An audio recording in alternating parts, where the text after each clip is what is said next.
Hello, my name is Connor Abajian, and today I will be talking about time management as it relates to academic projects.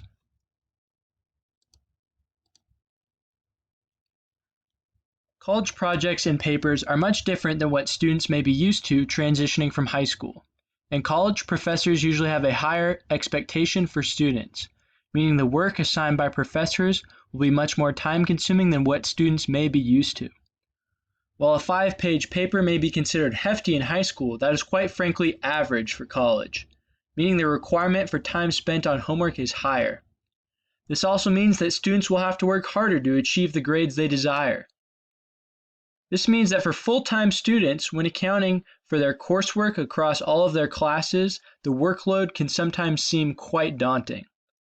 Luckily in college, you do not spend a lot of time in class, leaving lots of time for self-directed work in a student's day.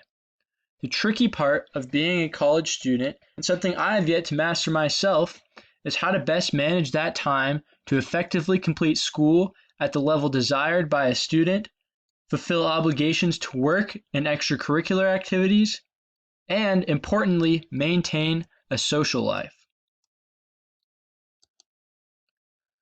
Time management is something most college students struggle with to varying degrees. Depending on how badly you manage your time, there are many negative consequences that may come as a result. First is a poor quality of work. When you do not effectively manage your time, you may be left rushing to complete an assignment before the deadline. That does not allow time to effectively edit and revise your work, seek help from others, or get feedback on your work before a final submission, thus lowering the overall potential quality of your work. Poor quality of work can of course lead to bad grades. College professors are very smart people who oftentimes expect a certain quality of work from the students they teach. If you are rushing to just barely finish before the deadline, or do not fully complete the expectations for a project, you will likely receive a poor mark. Another consequence of poor time management is the negative health effects that can be brought on by poor time management. Mental health can suffer when time is not managed effectively. This is one of the things that I personally struggle with most. Things like anxiety and stress only increase when procrastinating and then cramming to finish a project. Physical health can also be affected by things such as lack of sleep or a poor diet. Importantly, these negative consequences can be avoided with the implementation of sound time management strategies.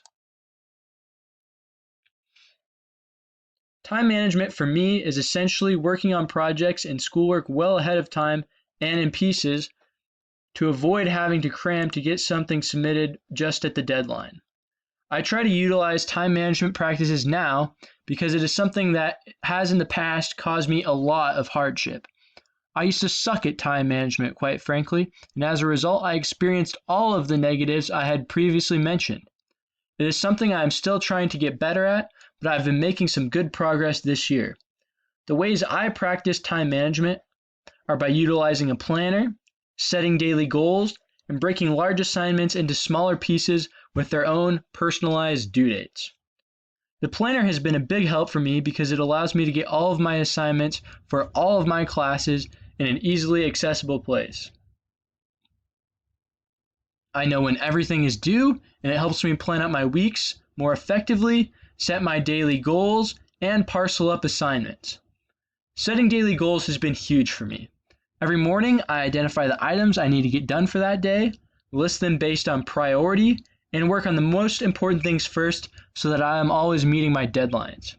The last thing I do is piece out large projects into smaller, more easily digestible portions. This prevents me from getting overwhelmed by setting due dates for the work so I can check my progress well ahead of the actual assignment's due date. It allows me to track my progress on an assignment and make sure that I'm going to get it completed on time.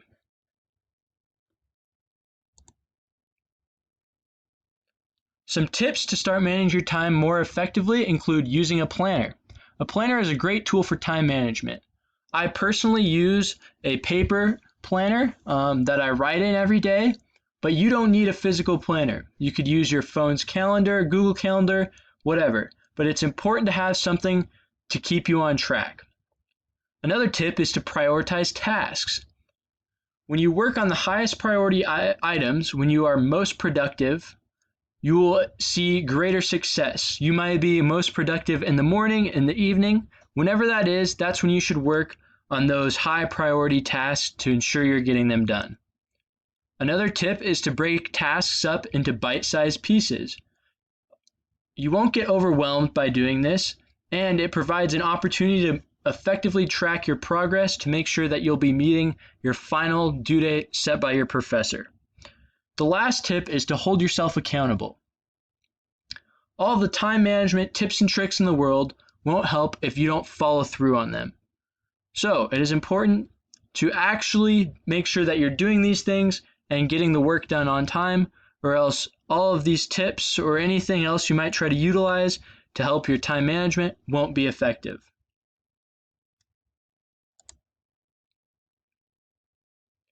Let's practice a little bit of time management.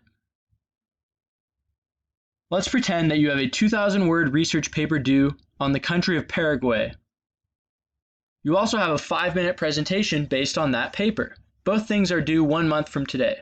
To get some practice in, let's take some time and create an outline for how to manage your time to get this project done using some of the time management techniques we've talked about in this presentation.